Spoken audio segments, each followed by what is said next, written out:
Arcade Heroes.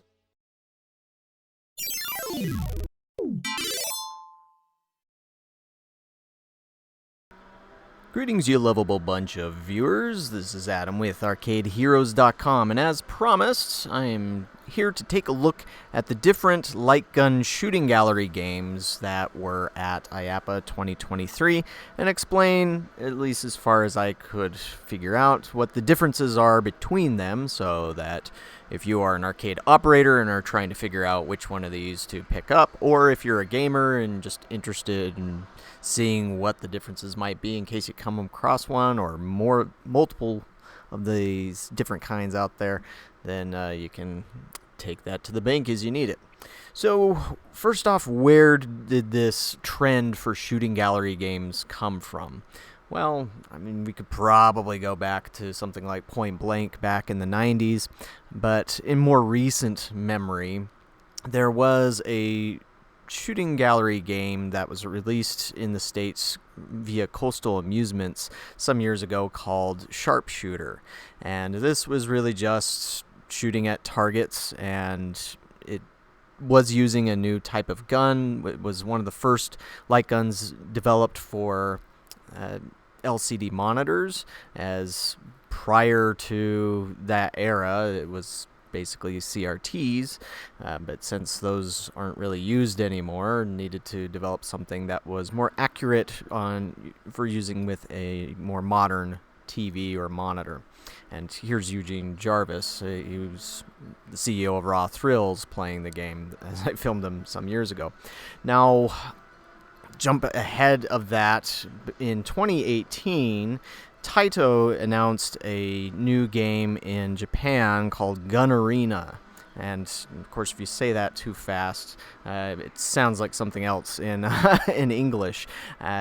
But Gun Arena in Japan, it was this target shooting gallery style game with multiple different scenarios, and the real interesting gimmick about it is that it used a real airsoft gun that was obviously modified, powered with, instead of an air cartridge or CO2 cartridge. I'm not 100% sure on how those work, no expert, but the arcade game itself used an air compressor, and it could fire either airsoft pellets or BBs at the screen, which of course was protected. Taito also claimed to have a sensor that would deactivate the gun's firing mechanism in case it was not pointing directly at the screen, to try and prevent people from shooting other people in the arcade with BBs. And it tested and released there and seemed to do okay.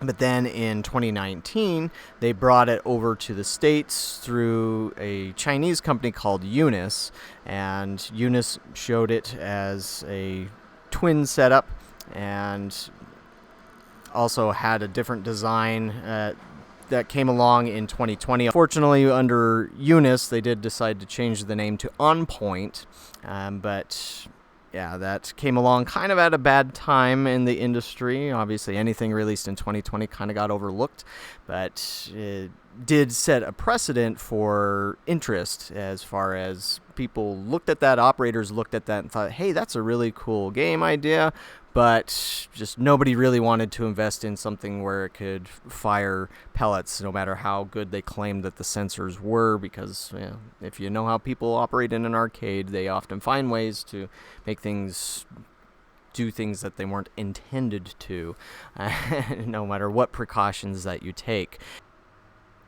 Now, over in the UK, there's a distributor known as Electrocoin, and they're pretty famous over in the UK and Europe, and they've worked with developers, including Taito, before to create their own games, and oftentimes redemption games.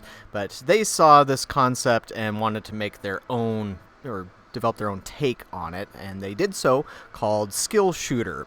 And the main difference with Skill Shooter is that it did not use BBs or airsoft pellets, but it did use a realistic metal gun shell and had its own unique software that they hired a developer for. Now, it was similar in certain aspects to On Point, where you had the targets showing up like gun range targets or bottles or fruit and things of that nature to shoot. But just, again, their own unique take on it. Now, in 2022, you had Jet Games bring this skill shooter game over to the United States with what they called CrackShot. And CrackShot was basically the same thing as skill shooter. I believe there are some differences in the software, definitely some differences in the cabinet, but again, still borrowing from this idea that Taito planted out there as a seed, so to speak, just again without any BBs or airsoft pellets. And that's one thing I should stress about all the games that we're going to compare today. They have similar ideas as shooting gun gallery games, gun range games, but none of them use airsoft pellets or BBs. But most of them do use realistic guns. But let's get into the different games. So we have from Jet Games, who was formerly known as Jennison Entertainment Technologies, but there was a business change that happened there. Jet has CrackShot, Big Shot, and Mega Shot. I may just say quick, big, and mega, although mega is quite a bit different from Big Shot, but I'll get into that. And then we have Bullseye CrackShot by Coastal Amusements and Ace Amusement. Ace Amusement is the developer of the software. Coastal's selling it here in the States.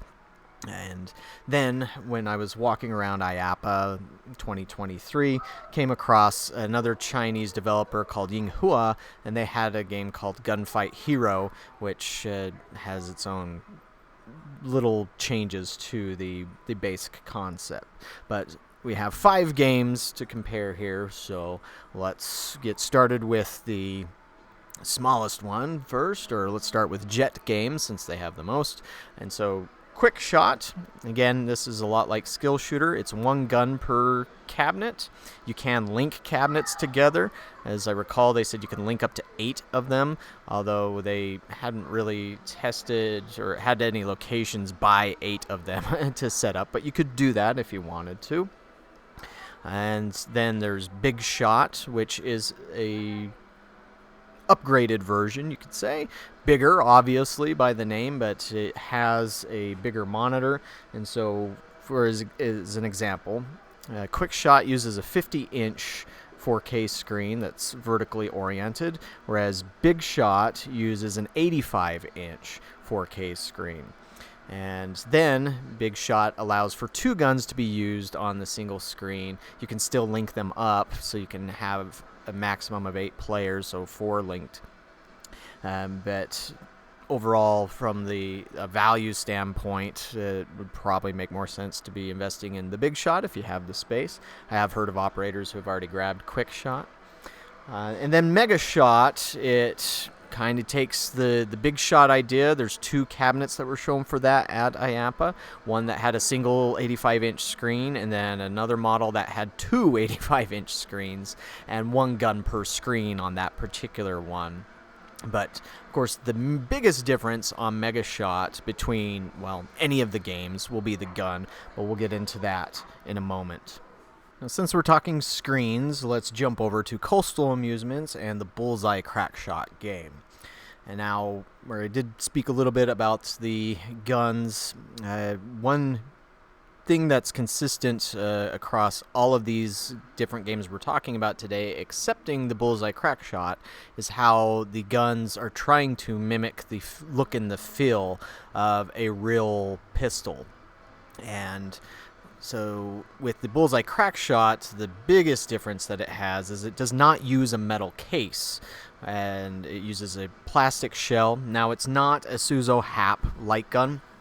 It is a design created by either Ace Amusements or Coastal Amusements. It does have a reload. It uses a solenoid for the reload effect, whereas on the Quick, Big, and Mega Shots, they're all using an air compressor system. But again, the quick, big, and mega shots are all machined metal guns, and they feel very realistic. If you've ever fired a real gun before, then you would probably feel comfortable using something like the quick, big, and mega shot guns, just because they have heft to them, they have weight, and then with the air compressor feedback, or I guess pneumatic feedback, it feels as close as you can get to the real thing. But with Bullseye CrackShot, they decided for maintenance as well as cost to not go that route and use something that's a little bit more traditional on their gun, where with, again, it's a plastic shell. The top part does kick back slightly. It's solenoid based, and so it still feels cool compared to a non-feedback light gun, but it does lack the weight that you would be finding with Jet Games' titles. Now, since I was talking about screen sizes, on the Bullseye CrackShot, there are two models. There's a 1-player and there is a 2-player. The 1-player has a 49-inch monitor, whereas the 2-player has a 75-inch monitor. But I don't have the exact costs on those, so that's one of those things that I'll be waiting to hear back on. But that is the main difference in the screens between the different games. On the Gunfight Hero, I'm not 100% sure which one that was. Unfortunately, getting information from that manufacturer has been extremely difficult. I want to say in the 85 to 75 inch range.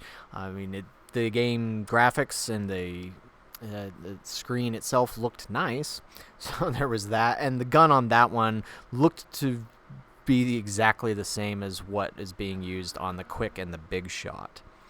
But getting into gun differences here, since I already mentioned that with Bullseye CrackShot, again, that one was a plastic shell, whereas the rest of these are using metal. I want to say they're aluminum, machined out of aluminum, but I haven't been able to confirm that for certain. But the Mega Shot has the gun that stands out the most from the crowd, because everything else on all these other games are pistols. And the Mega Shot, this is where it really caught attention at IAPA 2023, because it uses a rifle. And it actually has a front grip where it's much more comfortable to hold that. It has, I believe, a bump stock on it. I don't know if it's based on a real-world rifle or not. I mean, I've shot some real-world weapons before, but I'm no expert in that field, and so I couldn't tell you if it is based off of anything like that. But one thing that really stood out about the Mega Shot rifle, apart from the fact that it is a rifle, and we rarely see rifles in arcades anymore. I mean, last time I can really think of one was Operation Ghost by Sega Amusements. I'm sure there's been another one here and there. I mean, I guess there's Big Buck HD or Big Buck Reloaded with their pump action shotgun rifles. But it's, yeah, you haven't usually had a two-handed rifle to be using, but this one uses an actual gun scope on it, and so you look into it and it's actually zooming in onto the screen. It's not an LCD inside of it like, say, Konami's Silent Scope was, but a real gun scope. And I have to imagine that they just bought a bunch of actual gun scopes and are mounting them to the Mega Shot rifles. But it's a nice touch, and it actually works out pretty well for what the software requires. And then if you want to, you can also use a virtual scope. So near the front grip, there is a little button that turns on a virtual scope. Now, hands down, the coolest feature for Mega Shot on this gun is the automatic firing feature that pops in once in a while. It doesn't happen all the time because, for one, the air compressor needs to replenish itself to be able to pull this off. But at certain intervals in the game, it'll just suddenly start doing automatic firing, and it's a nice little surprise that you get, and that helps the game stand out from what you would otherwise expect. Now, on the differences between the cabinets, the Mega Shot, the Big Shot look pretty much the same, just have different marquees. As I mentioned, is also a much larger Mega Shot that has these two monitors, which just creates a very impressive appearance. The Bullseye CrackShot does have a slightly different design, just with more artwork on it than your any of the Jet games would have on them, but with a different kind of control panel as well. Not sure which one might stand out more in any arcade. It's probably not a big difference there that means much. That the main differences are going to be between your monitor sizes, which I've already mentioned, and of course the guns. So let's get into the software differences between these games. Now, as mentioned, they are all essentially based off of or influenced by Taito's On Point. And so there are a lot of very close similarities there, where certain things almost look like it came from the same game. But there are some subtle differences, and whether it's graphically or aesthetically, and there's also an interesting thing with the Quick, Big, and Mega Shot games is that operators can turn off certain scenarios if they so wish. Now, this would probably only be used for locations that don't want to have the scenarios where you're shooting at people, because there are some locations which are sensitive about that. Like, I don't think any Chuck E. Cheese anywhere would allow for any game that's portraying shooting at any person-like being. I mean, maybe there's one or two out there that wouldn't mind a zombie shooting game, but generally speaking, that's just a no-no from them. And there might be some other FECs out there which just don't go for that, but for locations that don't mind or don't care, then they can just keep those going. But in Bullseye CrackShot, you have 8 scenarios. In the Quick and Big Shots, you also have 8 scenarios to choose from. The Mega Shot, what was shown at IAPA was actually a 70% complete prototype, and it only showed 3 levels, but they stated to me that they were looking at having 6 total scenarios. Now, the scenarios in Mega Shot are completely different from the Big and Quick Shots, and to that degree different from what you would come across in Bullseye CrackShot. And so it's tailored towards the rifle play, but also the sniper type play. So I did play one level where it felt just like Silent Scope, and it worked out really well. There was another level where you were shooting at targets as you were walking through a warehouse, and so it did feel a little bit more dynamic than just the targets popping up on the screen and blasting them. But one thing that also is prevalent across all the software with these games is that you are limited into how many bullets that you have. And so if you run out of bullets, say because you're just spraying and praying, then that's when you get game over. Keep in mind how many shots you're taking, and try and be accurate or hit 2 targets at once if you can. Now, Gunfight Hero, I'm not mentioning it a lot because I only came across it the last day I was at the show, didn't get a lot of time to spend with it, and as I mentioned, I've had no luck in getting a hold of the manufacturer to get more details about it, and so the only thing that I have about it is this one video, and it was showing blasting plates, but I did briefly catch that it had other scenarios that you could choose from. I don't know exactly how those end up playing. Now, on Bullseye CrackShot, as mentioned, that has 8 scenarios, and it also has your shooting gallery target style stuff, but in the shooting up the bad guys portion, or police trainer portion, perhaps we could call it, that one, it was interesting. Since it was designed by this Chinese company called Amusements, they took a page from another light gun game that they did a few years back called Wild West Shootout. And obviously that was a Western-themed shooting game. But in that one, the characters looked a bit cartoony, but also like cardboard or wood cutouts, and so you would shoot them and then they would split apart into pieces of wood, and so that's what this one does. But the characters have an aesthetic from the console game Borderlands, or Borderlands 2. And so in a way it's almost like having Borderlands as an arcade machine, but there's no blood or anything like that. They just fall apart as though they're wooden targets that you're blasting. And that's the one that I saw the most for Bullseye CrackShot at IAPA 2023, and it's the one that most people seem to want to play. Compared to the other scenarios. And I mean, graphically, it also looked fine. It's just, it is looking more, it looks cell shaded and cartoony-ish compared to Quick, Big, and Mega Shot, where they are aiming for a more realistic approach on that. On the style. And so that would be your main differences between the different shooting gallery games. One other quick thing to mention about Big Shot is that people can join in at any time, since it has 2 players on the cabinet. If somebody wants to pop in, you can do a join in, kind of like, in Street Fighter 2, where you have somebody's already playing, somebody comes in, puts a coin, hits start, here comes a new challenger. But on Quick Shot, there is no join in feature, even if they are linked together. And another thing to also note about the hardware on the Quick Shot and the Big Shot is that they do come with their own router switch to make it easy for you to link up. They also do have a ticket option, but that is a separate kit that you have to purchase. Bullseye CrackShot does also support tickets, but that can be shut off if the operator does not want to use that. So last thing to get into would be pricing. And I've asked about pricing on the Bullseye CrackShot, but so far I've not obtained that.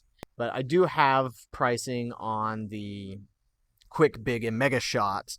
Although, one thing to note is that Mega Shot's price is not final yet, so I'm just going to provide a range. But Quick Shot, those are currently the MSRP on these. Of course, this can vary depending on who your distributor is, but $10,995 per cabinet.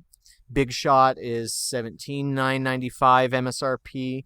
And this is where, to me, it seems to make much more sense if you're interested in these types of games to go for the Big Shot, because it's like getting 2 Quick Shots but in one cabinet, so it takes up less space and it costs less than buying 2 Quick Shots and linking those together. For the Mega Shot, they're saying somewhere around the $23,000-$24,000 range. Could say maybe between $20,000 to $25,000, but again, it just depends on various factors. Sometimes there are things that pop up that might cause the price to go up, and that's where it just hasn't been finalized yet. But all of these games, except for the Mega Shot, are currently available. So if you are an arcade operator or a wealthy collector, then you can grab one now. Mega Shot, however, is looking like probably March of 2024 when it will start shipping. Now, another thing to just throw out there is that Jet is also working on a game called Prize Shot, where this one is like a merchandiser game, but with a light gun instead of some sort of other little feature like the Keymaster and the S-Cube and Superstar and all those sorts of games are generally some sort of mechanical thing inside of the game that you use. But Prize Shot is something that they're testing, and they are going to be showing that off at Amusement Expo, which is also in March 2024, and so that's when we'll get more details on that.